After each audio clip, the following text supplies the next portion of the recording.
to What If Pokemon, where I choose any Pokemon in the Pokedex and make it into any typing I want.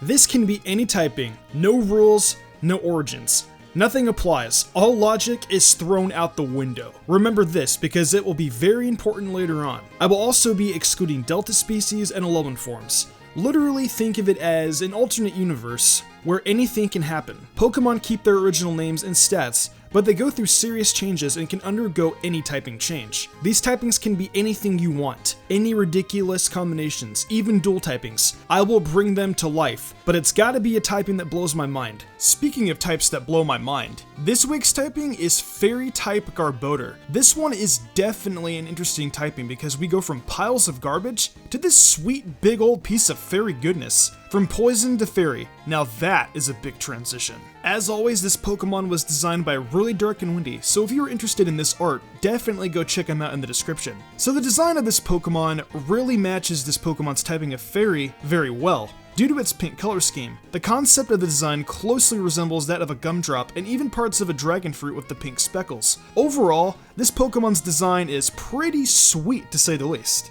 See what I did there? Yeah. I'll stop.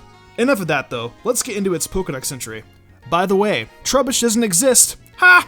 Living in the forest, Garbodor claims superb berry patches as its home, obtaining not only nutrition from the berries, but its sweet scent. It will tend to the berry, making sure that all the trees are in good health. It plants new trees in rows so it can walk easily through. When agitated, Garbodor can send off a foul-smelling odor to ward off its enemies. However, when it is with its trainer, it always smells like fresh-cut flowers. Garbodor doesn't just look tasty, it's a good farmer and it even smells good. A good nickname for this Pokemon would be Willy Wonka. Move over, Scrumdiddly Bar. Now let's get into some moves for this pudgy cute fairy type. Starting off at level 1, we have Sweet Scent, Aromatic Mist at level 7, Draining Kiss at level 12, Double Slap at level 14, Body Slam at level 25, Dazzling Gleam at level 29, Moonblast at level 42, Play Rough at level 54, and Double Edge at 59. Now, Garbodor's special attack is pretty bad, I am aware of that, but you also have to keep in mind that Play Rough is literally the only physical fairy type attack, and most of the fairy attacks are special, especially all of these ones. However, we have found a solution to that. Once we get into abilities, you will know. To match its Pokedex entry though, I decided to twist things around a bit rather than using the typical attacking moves. That is why Aromatic Mist and Sweet Scent are in there. Now we have abilities. This should be fun. For its first ability, I decided to go with Sweet Veil. This makes sense for it because of the fact it has that pleasant sweet aroma. This aroma literally makes it so Garbodor can't be put to sleep. Its aroma is a protective barrier. It's brilliant. The second ability we decided to go with is Pixelate. Now you guys know why I picked those normal type attacks. Its physical attack stat is way better than its special attack stat, and with Pixelate, its physical attack stat is way better than its special attack stat, and with Pixelate, its physical attack can still be used while maintaining the fairy typing. Lastly, we have its hidden ability being Unburden.